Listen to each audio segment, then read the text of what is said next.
Welcome back to the Panic Room, everyone, for another book review.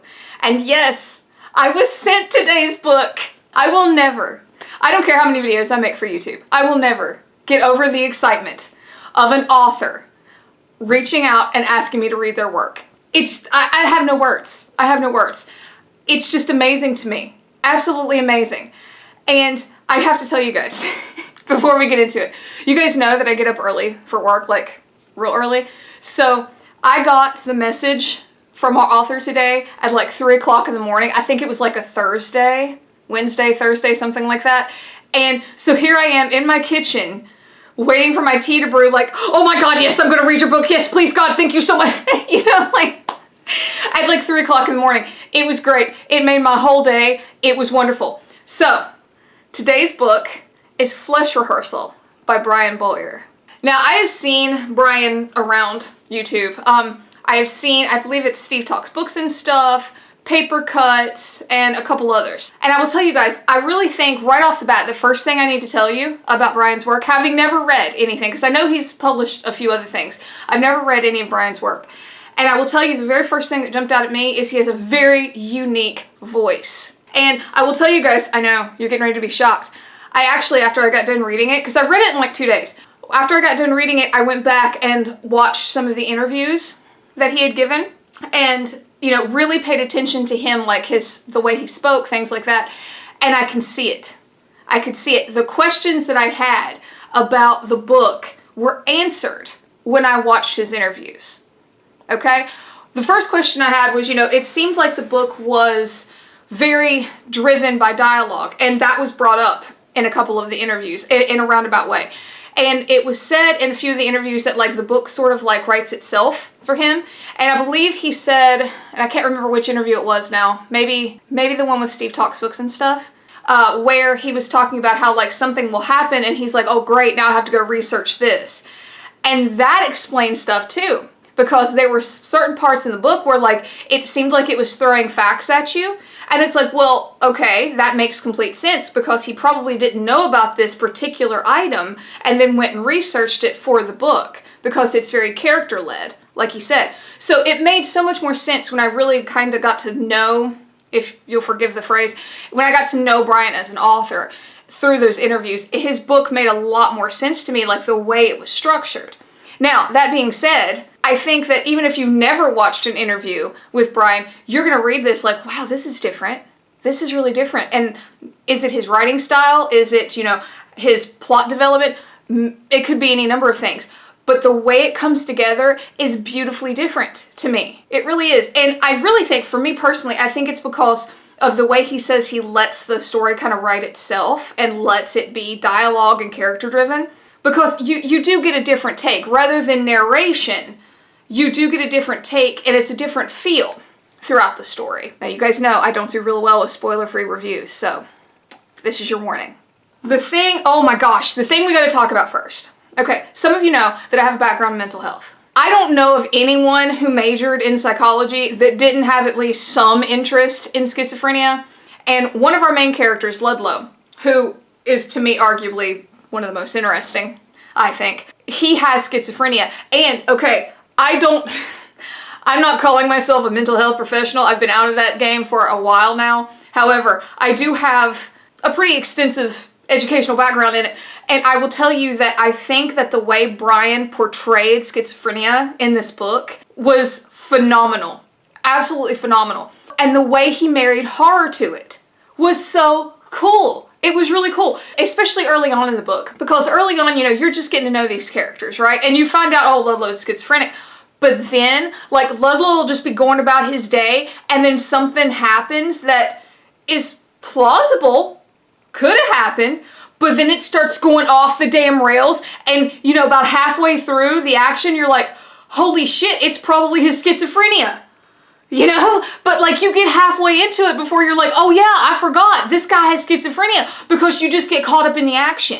You know what I'm saying? And as the book goes on, it still keeps happening. Although as the reader, I feel like you get to learn Ludlow and you're learning like, okay, this isn't real. But it still kind of gets you because it's just plausible enough that you're like, is it fake? So my personal favorite illustration of this is Ludlow rolls up on these like 3 homeless guys, right? Warming themselves around a barrel. You've seen that. You've seen that trope. And all of a sudden this van screeches up and a blonde, a brunette, and a redhead jump out to get him into the van. And they take him to this hospital for the criminally insane that's on fire, no less, and tell him like, we have to take you in here to get our leader. Now, time out here. This is about halfway into the book, give or take. So by this point, you know Ludlow is schizophrenic. So most people I feel like would be like, oh yeah, this isn't really happening. But it is written so well that you're like, are we sure? Now, if you're a good enough detective, you can kind of sort of pick out where he's getting these delusions from. Okay, for example, 3 dudes jump out of the van. How many dudes were around the campfire? Right? 3 homeless guys? You see where I'm heading with this. So then on top of everything else, for me, I was like, why the hell would they have just picked Ludlow? Los Angeles is a huge-ass city. Why would they have picked Ludlow? So then they get all the way down to this leader, and they're like, oh, you look just like him, you know, you're about his build, this, that, and it. Okay, so by this time, you're starting to pick out the little inconsistencies, right? They, like, beat the hell out of Ludlow, right? And then the leader shoots the 3 guys, the blonde, the brunette, and the redhead that brought Ludlow down there, and is like, okay, now they're going to find your body, and I pulled out all my teeth, and I'm going to give them to you, so now they're going to think you're me, and I'm going to get out scot-free. Well then, of course, Ludlow wakes up. The 3 guys, the 3 homeless guys that were around the fire barrel are dead. A blonde, a brunette, and a redhead. Okay? Now, what I didn't go into is that some of these little like schizophrenic episodes that Ludlow has are some of the absolute best horror scenes. There's some body horror, okay? There's some body horror. You know, if you're one of those people that doesn't like teeth pulling, you're gonna hate that like fire in the criminal insane hospital. You're gonna hate that. But there's a lot. There's a lot of like really gory scenes, eloquently executed, might I add. But what I love is like at the end of everything, when the scene is over and he's like back in the real world, it usually always ends with him like, wow, I really need to take my meds. Anyway, I liked that. Those were my favorite parts. Those were absolutely my favorite parts, is Ludlow's like schizophrenic episodes, because it was almost like this mystery, because, and I don't even know why. I know that sounds so stupid, but as I was reading, I still, for like a hot second, even later in the book, I was like, is it real? Are we sure? You know, because I was like waiting for it to be real, you know? And it never was, but I was waiting for it. And I thought that was really cool, that you could still like draw the reader in, even though by then he'd had like 2 or 3 of these episodes and we know, oh, it's just Ludlow. So you have all of these other plots happening here. And one of the things that jumped out to me when I was reading is that there's a lot of people in this book, like active people, okay? And that was brought up too in some of Brian's interviews about how, like, I believe it was The World According to Jay, I think, when he was talking about this book. That wasn't an interview, but when he was talking about this book, he said like that's one of Brian's signature things, is to have a lot of people. I'm pretty sure it was his video. And yeah, he does. And the thing that gets me is that not every author, I don't think, can do that well, because that's a lot of characters to juggle. It really is. And I thought Brian did a really good job with this, because like you have this set of siblings, Jacob and Amelia, and they pick up this other girl, Gretchen, whose family is just, they're gone real early on in the book. Like, gone really early on in the book. But it's very serendipitous, like, how they all get together. And then later on, you have Raven, who ends up dating Gretchen, which is a cute little story. It really is. It's kind of a cute story. I really liked that. I thought it was kind of cute. And, you know, I'm not one for romance in my books, but the little, like, interludes here and there with him, I thought that was cute. And so then the siblings and Gretchen kind of start a band.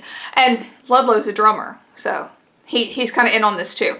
But I really liked like the little music undertones throughout the book. It made me think a little bit of like some Poppy Z Bright Lost Souls action. Not quite as heavy into the music as that book was, but a little bit of sprinkling of that. You have that whole thing going on, lots of drugs, lots of alcohol. There was this one, and I'm pretty sure in the Steve Talks Books and Stuff interview, he had it in his like name, and it was like, let me hit that whiskey. I wanted, about halfway through the book, I was like, I should have counted how many times that line was said.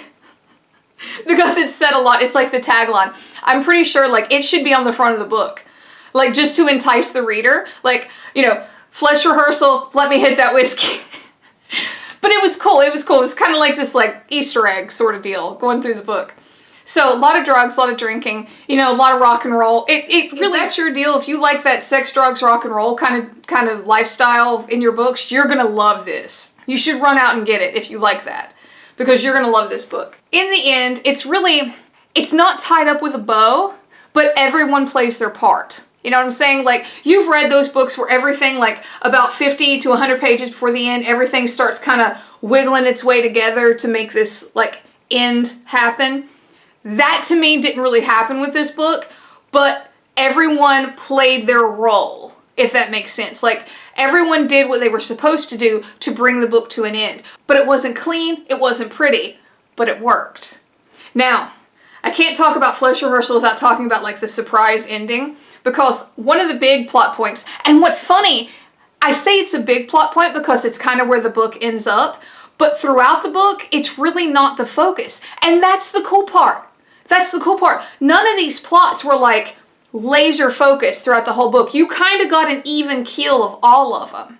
You know, everything that was going on kind of stayed on level ground. One never superseded the other, you know, which kept the reader invested in all of them. So throughout the book, you had this serial killer, kind of like stalking Los Angeles. They called him the lobotomizer. Did I figure out who it was? Yes, but only about 12 seconds before he revealed himself. So I'll tell you what gave it away for me. About 50-ish pages before the end, we had this whole situation happen with Gretchen, who, if you remember, was the girl that the siblings picked up, who is now the singer in their band, and her girlfriend Raven, who, by the way, is a badass, and I loved her character. There were some excellent fight scenes with her. Some of the best. Anyway, so they have this whole thing where they're like, I think they're walking out of Disneyland, and this psychic says, like, something bad's gonna happen to Raven from someone she knows. And I was like, okay, this is how we're gonna catch the lobotomizer. It's gotta be someone that Raven knows. And oh my gosh, did we get a scene with the lobotomizer and this woman and her daughter, and let me just say there's a trigger warning for violence against children. Holy Mother of God. Excellently written. Really, really harsh. If that's something you don't want to read about, you better watch yourself, because it's there. So flashing forward again, we have, you know, Raven in trouble. You know, the psychic says something bad's going to happen to her. So I was like, all right, the lobotomizer's got to be someone that we know, or that Raven knows. Of course, the book leads you to believe that it's Ludlow, but I was like, can't be. Can't be. I never considered Ludlow, because that's not how he operates. You know, that's not how the schizophrenia allows him to operate. You get what I'm saying? So I was like, it's got to be someone else. And the second that whole scene on the freeway, as soon as they get back in town thinking that the danger had passed for Raven, and the lobotomizer who is speaking at that point is like, there she is finally without Gretchen. I was like, okay, I know who it is. It's Ludlow's dad. It's Dominic. It's gotta be. Because he kind of showed his true colors earlier in the book when he went medieval on these like criminals that came up on him and his girlfriend. So I know that he has bloodlust, and that just didn't jive with the rest of his personality. So I was like, he's hiding something. He's hiding something. And then there was the little clue about him not giving up his house after, you know, he was going to move in with his girlfriend. But at the same time, you could easily write that off like, oh, he's rich. Who gives a shit if they have two houses, right? So, of course, that's what it was. Again, I figured it out like literally, I don't know, 2 pages before he revealed himself. So it's really not that big of a feat. So then, of course, we get this big climactic scene, this big rescue scene with Raven. And I really like that it ended kind of with their music on the radio, that they were still going to be successful. I thought that was kind of like a nice send-off for this book. You know, it wasn't this whole like, well, now they're going to do this, and you don't get the details because it doesn't really matter. Story's over. You know, you're just like, oh, cool, they're making music. Because there was some parts of this where you're just like so damn jealous of these kids, you know, just laying around, drinking whenever they want, getting up whenever they want, writing music, because they're all rich. They're all rich. You know, the siblings are the kids of like a famous rock star. I was like really having some jealousy, like, damn, I'd love to have this kind of life throughout the book. So guys, all this to say, it was amazing. It was a really good read. A really good read. And might I add, the 2 big points that I want to reiterate. Number 1, if you're into psychology, if you know anything about mental health, I really feel like you're going to enjoy the way that horror was mixed with like a schizophrenic mindset, because I think it was done well. I really do. I think it was done well for a horror book. So if you're into that, I feel like you're really going to enjoy like those scenes with Ludlow. And number two, I really think, if nothing else, read it for Brian's voice and his style. Because, you know, we read a lot of shit, right? We read a lot of horror books. And for someone to stand out as a unique style, I think that that's pretty rare, because there's really only so much you can do, right? It's words on paper. It's a story. And, you know, part of what makes stories and writing and books great is when you get that unique flavor. And Brian definitely brings that. I will tell you straight up, I didn't understand a lot of it until I saw him like giving interviews and talking about it, and it made sense. It made sense. I was like, that's the guy that wrote this book for sure. You know, I can see that in his personality. And do I think you have to do that? No, not at all. I think it's very enjoyable. But I think it's cool that I was left with those questions, like why this choice, why that choice? And then I could see him talk about it, and I was like, okay, cool, I understand now. I think that's neat. I think that's multi-layered, you know? That makes him interesting. That makes it something that you can really sink your teeth into. So guys, I hope you enjoyed this. Brian, thank you so much. This was so enjoyable. Thank you for thinking of me. Thank you for reaching out. You made my little green heart happy. I loved it. I can't tell you, I was dancing in my kitchen at 3 a.m. Thank you, Brian. So guys, I hope you enjoyed this. Please like and subscribe. You know, it really helps me out. And let me know, have you read Flesh Rehearsal? I know it's been around for a little while, so I would love to know your thoughts. Let me know your favorite parts. What did you think of Ludlow? Let me know down below. Anyway, guys, thank you for hanging out for another video.